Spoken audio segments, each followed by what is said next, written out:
Just want to remind you guys, this episode is presented by Prize Picks. Download the app today. Use the code JUICE to get $50 instantly after you play your first $5 lineup.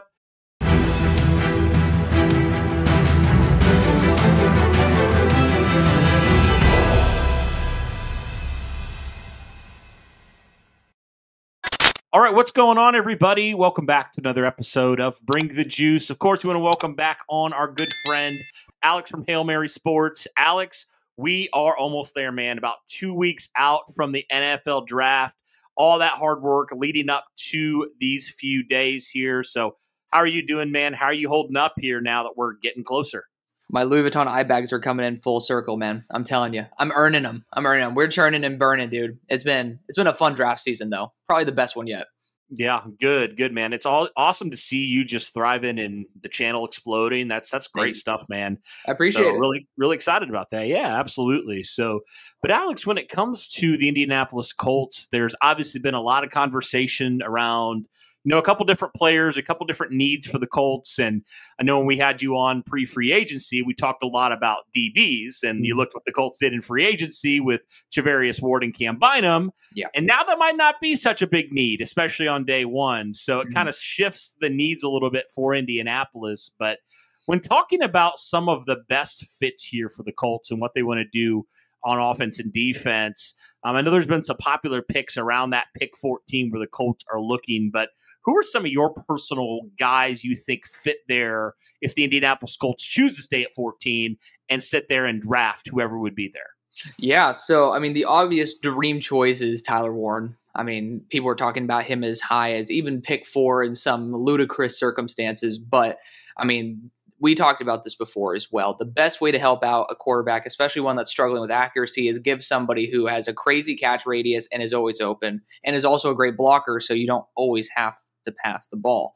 So I love that for him. He is going to be an every phase type of weapon for you. It's kind of the dream weapon. So it's hard to think that after the NFL is it's very copycat.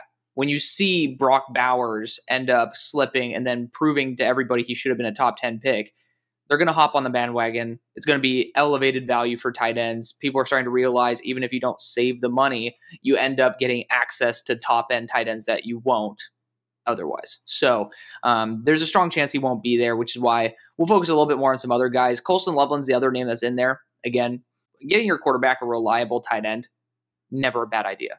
Like every quarterback on planet Earth is going to love a reliable tight end. My only issue with Colston is that I don't think he's not as solidified as an inline tight end. A little bit smaller, known to be pretty much an X receiver in a bigger body. Like imagine Johnny Wilson that can catch, right? Just like genuinely a good player. He's been able to make the most out of a really poor offense there for Michigan. I think they had under 100 yards passing a game without him. So he's an offensive machine. Definitely could end up soaking up some targets there, but I'm sure there's some other positions that I think you're also thinking of. I know that we discussed edge is in the equation as the dark horse pick. Maybe a very super dark horse one is going to be that 3 tech. You can talk about some defensive interior with youth there, but that feels like a little bit more of a day 2 issue. Outside of that, it really does feel like you're going to be pigeonholed to tight end or offensive line. A couple guys, big guys, ended up departing this past season, but we ended up, last year, Matt Gonsalves, Tanner Bortolini. There's some young guys in the building that are going to compete. Does that mean you ignore it? I don't know. We talked about before this Armand Membu, if he ends up somehow finding a way to slip to that point, kind of a good option for guard in the short run, maybe tackle in the long. But outside of that, if I'm going to throw in one other guy into this equation, if you stick and pick, I don't think this is the case, but let's just say you get a beautiful trade down opportunity. Gray Zabel out of North Dakota State matches the athletic profile that you look for in Gonsalves and Bortolini to a T. And he's pretty much as if you combine the best traits of Bortolini and Gonsalves together and just pretty much took away the weaknesses. Gray Zabel's a super stud tackle out of North Dakota State, but transitions to interior offensive line in the NFL. You mentioned some edge guys, so I'm curious, if you're Chris Ballard sitting here at 14, is there anybody that you're willing to take potentially, say they become available, or is it likely more like a trade down into the 20s or something? And I know there's a lot of edge guys here that could potentially go really anywhere, right? I feel like. So Yeah. where do you sit on edge right now? So I'm a little bit more on the pessimistic side of going edge high because of the fact that one, you don't need an edge one, but two, this is such a deep edge class. I mean, think about the talent that you get in round two. Let's just say you end up going and drafting Michael Williams here at pick 14, right? Super high ceiling guy, could end up being your truly special, true edge two. At the same time, you end up looking at what you can get in round two, or even round three for that matter. We'll talk about Femi Oladejo because that's someone who I really want to talk to later in this episode, or about later in this episode. But like JT Tuimoloau, I mean, you think about what you see back in Cincinnati with Lou. First off, loves Ohio State defensive ends, but it just makes 100% sense with JT, who's had multiple years of consistent high-end play in the Big Ten. That's like, you look at the value drop-off, you're like, is that the same value as the pick drop-off? I don't think so. So that's where I'm like at there. And then I know we talked about linebacker before the episode as well. I'll mention Jahad Campbell in this mix.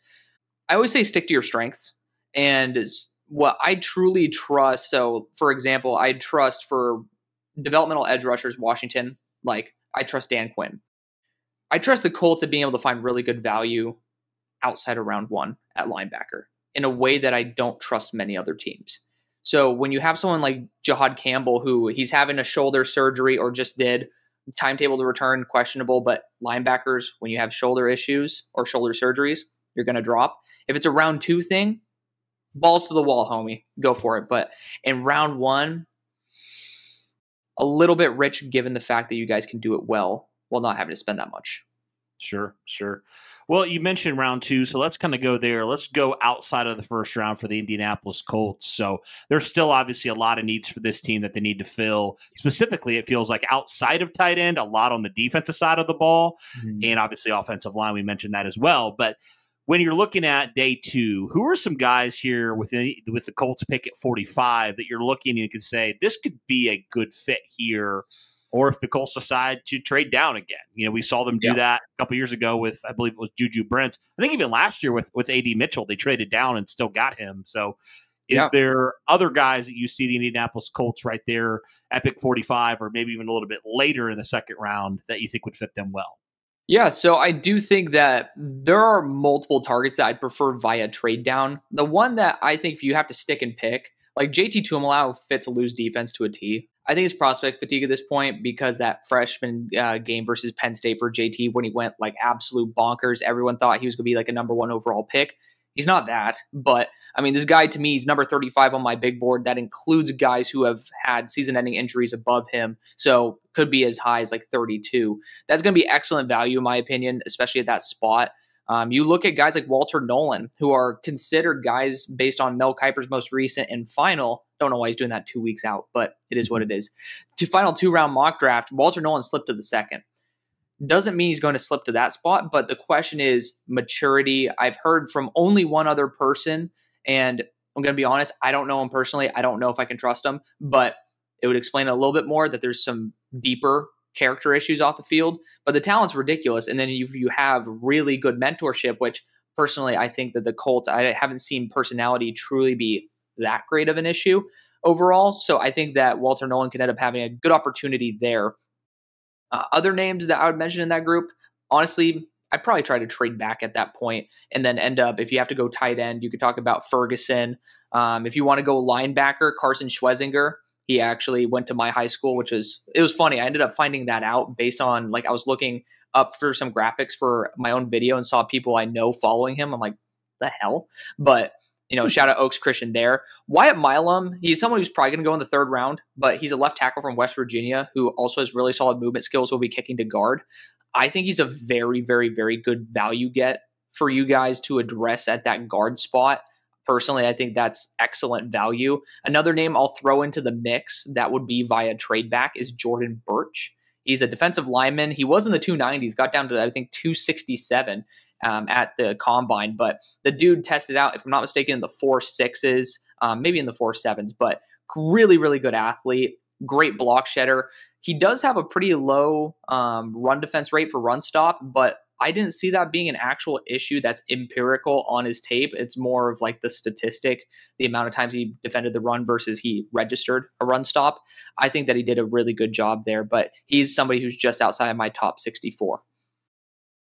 As we said, guys, today's episode is sponsored by Prize Picks. Now, what is Prize Picks? Prize Picks is the largest daily fantasy sports platform in North America. Instead of battling against thousands of other players across platforms, you're basically picking 2 to 6 player stat projections, and you're choosing more or less on those stat projections to be able to watch those winnings roll in. It's very easy. Do you guys want to play along at some of Prize Picks' favorite players like rapper Meek Mill and UFC fighter Sugar Sean O'Malley? Well, if you guys sign up today, you can find the community plays under the promos tab of the app to view the entries of some of the biggest names on the platform and be a part of that as well. You can now win up to 100 times your money on Prize Picks with as little as 4 correct picks. You can turn $10 into $1,000 just like that with NBA, NHL, and college basketball entries today on Prize Picks, America's #1 fantasy sports app. Like a lot of other things, guys, they also offer injury insurance, so your entries stay in play even if one of your players gets injured. So if someone exits the game in the first half and does not return in the second, that player projection won't count against you and the rest of your entry stays live. So it's great bounce back for that one. What I love about the app as well, guys, is it's not just sports like NBA, NHL, football, and tennis, and baseball, and all these other things, but there's also a lot of others that go into it as well. If you like to place entries on video game situations like Call of Duty, CS2, Apex, if that's something that appeals to you, there's a wide variety of sports and video games and everything else that you can place entries on. And I love how expansive it is. Even just looking at the NBA, there's entries you can make with turnovers, with points. You can do combo deals, dunks, field goals attempted, all of these different things. So there's just so many different ways to make money off of these entries. Be sure to download the app today and use the code JUICE to get $50 instantly after you play your first $5 lineup. Okay, got you. So, obviously, you kind of just mentioned like some value guys. I kind of want to go there for a second. Who do you think could be some? It feels like the Colts, just about every year, they find a guy on day 3 that ends up doing some sort of thing for them. I mean, a couple years ago, it was a guy like Jalen Jones in round 7. We've seen that. Zaire Franklin, now the defensive captain. He was a 7th-round pick in 2018. So they've been able to find guys on day 3 a lot.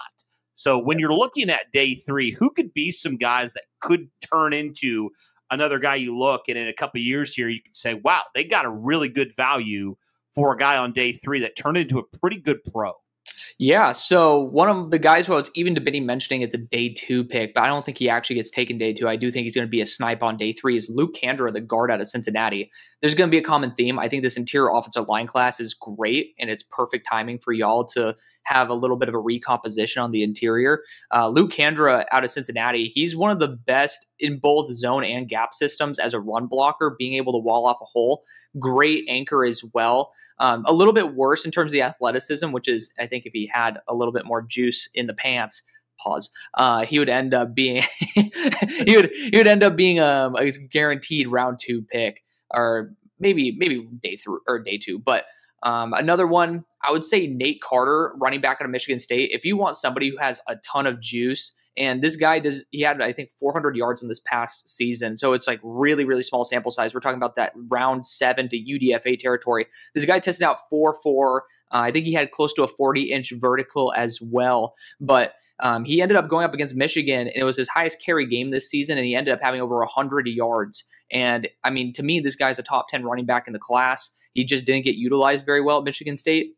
Not many players did, I must admit. But this guy is like, if you're looking for that value back who can get some touches at the next level in next year, I think that's going to be your best bet. Looking at defensive interior, Aeneas Peebles, love this kid. I don't know. Have you studied Aeneas Peebles yourself? I've never known. Oh, That's buddy. the first time hearing him. Oh, lock and load, dude. I mean, Aeneas Peebles is a gap penetrator. You think of Kalijah Cansey, you're pretty much saying, what would late day 2 version of Kalijah Cansey look like? That's what it is. He's about 290 pounds, 285 range, and he is somebody who will just absolutely shoot a gap. He was unstoppable in Mobile. He's a little bit on the shorter side. Like, he will have that leverage battle. He has a little bit shorter arms, but for me, I thought that his game, his spin move especially, was just so translatable because it wasn't just all show, no tell. It was consistently making interior offensive linemen look silly. And that doesn't happen at the same rate in the NFL, but he has it in, like, I hate the word tools. He has the tools. So really good player. I have him in my top 100. I'm like just looking at the guys who I have in my top 100 that I think would be good for y'all. That is going to be there on day 3. I'd probably leave it there if this guy would fall only for age, but he could end up being a day 2 pick. You end up looking at the linebacker position, and I just ended up losing his name. South Carolina's linebacker, Demetrius Knight. Yes. This dude's a baller. I know him. This dude's a baller. I mean, he's a little bit older, right? I think he's a 5th year or 6th year. But, I mean, the guy is just super high IQ, as you should be being in college that long. So you'd be surprised, not many are. But, I mean, he's smart. He actually tested out way more athletic than he actually showed on tape, which shows that, to me, you can debate whether that's a fluke or not. Some guys are just really good at drills. I saw the open field drills. He actually looked like he put a lot of effort into actually being a little bit more athletic on the field, which I love to see. Again, some guys are just combine monsters. I didn't think that was the case. I thought he actually just improved his athletic profile. So I'd go with those. If you do want to end up getting a defensive back on day 3, there's someone who I'm like absolutely a super fan of. His name's Jalen Smith, cornerback out of USC. He is a nickel/boundary hybrid. It was his first year on the boundary, but I mean, this dude is one of the best run defending corners in the draft, if not the best. He's a psychopath on the field, and he's good in zone coverage as well. I do worry about when it comes to cover 3, cover 4, like he's still developing that because you don't really do that as a slot corner. So kind of what happens, but man coverage, this guy's sticky. He's just, to me, I graded him out and comped him to Jair Alexander. But that's just like similar to me loving Andrew Phillips last year. Jalen Smith is maybe if you want that Kenny Moore substitute in case he gets injured or you want to end up building some good depth. That's the guy I'd go with. Awesome, man. Well, I'm looking forward to this draft and, the day 3 stuff. I mean, like you said, Colts were able to find linebackers. I feel like they're also been able to nab a DB or two, right, in round 7 or later rounds. I mean, Isaiah Rodgers a couple of years ago. Yeah. And then obviously you mentioned Jalen Jones as well. So, yeah, I'm going to be interested to see what they do there. Okay, I'm going to throw one more this could be a complete wrench, and everybody would just be completely distraught. Colts fans would be. Quarterback. Okay, let's talk about quarterback for a second because I've seen some people legitimately like mock quarterbacks to the Indianapolis Colts, and I know there are some. Well, there's not like you got your top 2 guys, and then really from there, I mean, it's kind of anybody's guess. But if you're looking at quarterbacks for the Indianapolis Colts that could potentially, I don't know, just add to the roster here, because right now their 3rd quarterback, I believe, is Jason Bean. So they just lost Sam Ehlinger to Denver, so they may be in the market for a quarterback of some sort. So when looking at quarterbacks, what do you think would make some sense for Indy there if they choose to go that route at any point in the draft? Yeah, I mean, I think we both understand they're not going to do it very early. I mean, if you do it very early, I mean, especially in this draft, I mean, let's be real. We all understand this is a weak quarterback class.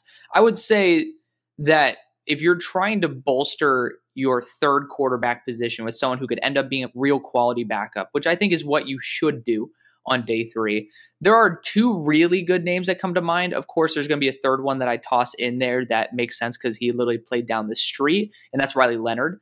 Riley Leonard is like just the definition of a round 7 QB that he's going to be a very solid QB3. Like if all hell breaks loose, you're going to lose, but you're going to lose at least in a less embarrassing fashion. But the 2 quarterbacks that I want to mention based on the athletic profile and the potential big playability, the playmaking that they do have, is Brady Cook and Graham Mertz. So Graham Mertz ended up being hurt this year, and unfortunately, he did not look too good compared to his counterpart, but that counterpart is DJ Lagaway, who's probably a future top 3 pick. So it makes sense.